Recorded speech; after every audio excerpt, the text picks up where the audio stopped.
Hey guys, welcome back to the channel. And today we are going to talk about Stacy was wrong.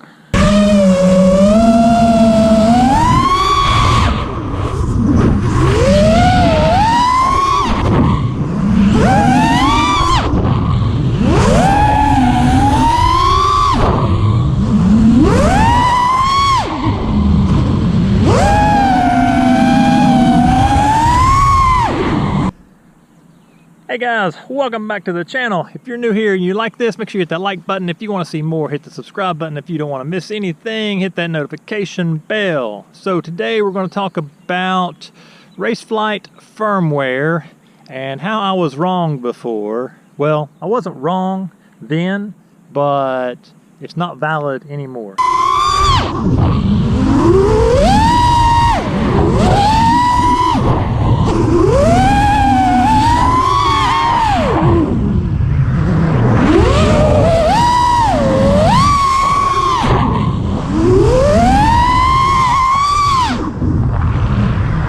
If you remember way back, it's been a few months ago, I guess, I made a video about Raceflight and making sure that you use Raceflight 324 because the other firmware was it was kind of iffy at best. If you want to see that, that's linked up here or up here. I'm not sure which side it shows up on. Anyways, it'll be linked. You can go watch that if you want. So at that time, Raceflight was going through a bunch of changes, and I think the firmware at the time was like in the 570s, 580s, 590s even. And it flew well for some people, but for me, it was really hit and miss. And I had to really struggle to get it to fly decently, and I had to fly around a lot of oscillation issues that I really shouldn't have had to fly around. So I went back to 324 because 324 didn't have any of those issues. It just flew like really, really well, right out of the box, no problems. So I ditched it for a while, just kept using 324 on my Raceflight stuff, and it was flying great. But I kept up with everything that was going on. Well, finally it got to a point where it looked like things had been making some good progress, so I decided to try it again. Lo and behold, they had definitely made big progress. Much better. Still wasn't quite there, but it was good enough that I could go back to it and be confident that it was going to fly well. So kind of stuck with that, and I've kind of watched those progressions there from that point, and it's actually improved each time and not gotten worse like it did there for a little while. And then just the other day, I posted a thing in the FlightOne Facebook group and asked Preston when they were going to be getting this thing out of beta and releasing it, and he commented today, and that was a few days ago, and they released it. So it's FlightOne's 1.1 official release. I think the version is 1.1.140. And that's what I'm flying in this video here. I will show you some of that footage here.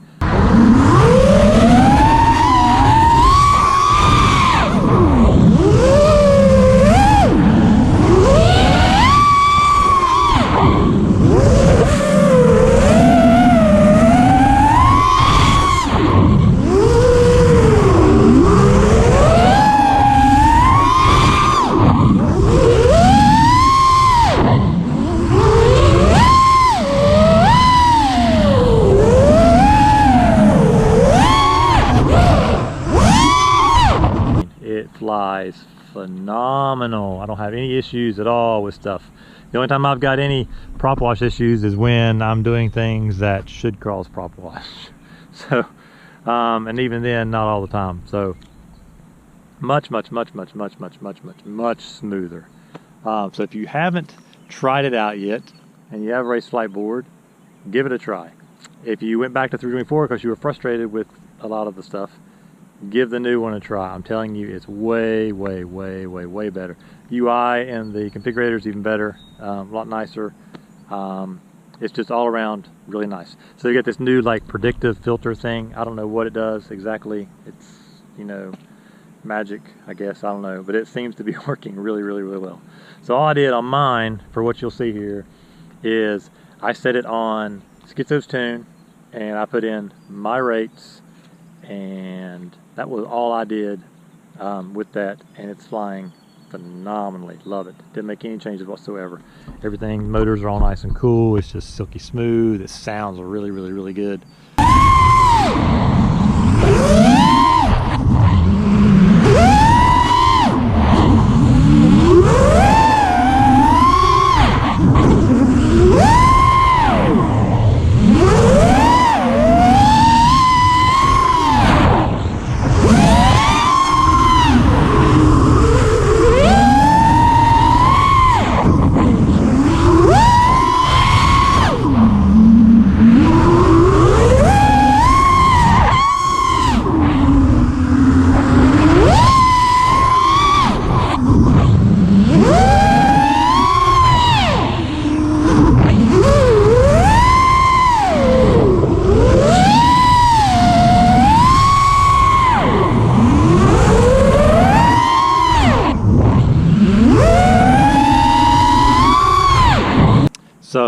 if you want to know what I'm flying some 2205, 2300 kV motors.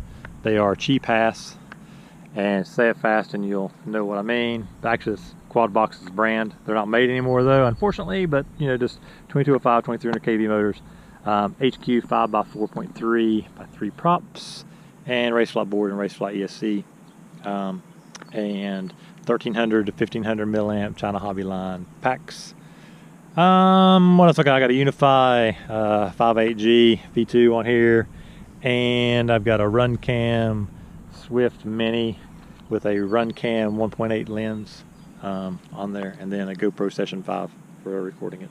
And the frame I'm using on this one is an Opti 5 by Rand brand FPV. So that's the setup. Not that any of that matters really as far as the majority of it goes. Motors, ESC obviously, and props, but the rest of it, you know, that really doesn't matter. But give it a try. It's definitely way better. And Preston, I'm eating my words. Well, not entirely. At the time that I made the video, firmware sucked. It was iffy at best. It had points when it flew great, and then it had lots of points when it didn't fly great. And so it was just a tuning nightmare. When it worked well for people, it worked well. And when it didn't, like in my case, it didn't. And I think a lot of that had to do with the lower KV motors. I think that made a big difference, because I think the firmware was more suited at that time with whatever you were doing in the code. I think it was more suited to a little bit higher KV or a little more torquey motors than what I was running.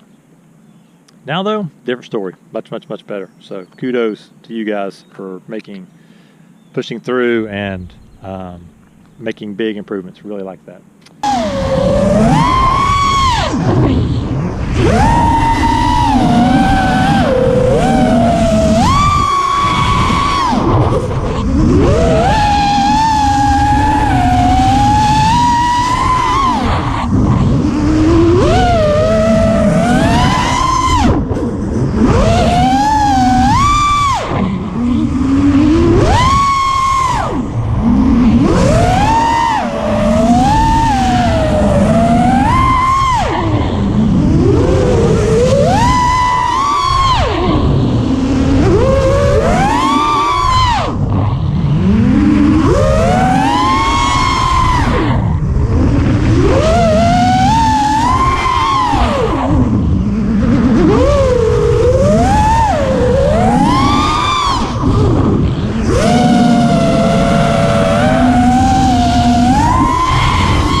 So anyways, I'm going to get off here. The rain finally subsided. I got some flying in, and I think it's supposed to come back again tomorrow sometime, but hopefully there'll be some clear day, some clear time tomorrow that I can do some more flying. I want to keep working. Flying this thing feels a whole lot different now, so it's kind of breathed new life into my flying, because I can do things that I was avoiding before because of little slight issues. So now I can kind of do some stuff I've really been wanting to work on. Some different type of maneuvers that are a lot cooler. You'll see maybe some of that in this, I don't know. I'm just kind of punching sticks every which way and just having fun with it. You guys have a great day. I will see you all in the next video. Until then, go out, go inspire somebody, go do something good for somebody. Push yourself to do something, you know, that you haven't tried, and just have a great day. See you guys in the next one. Bye.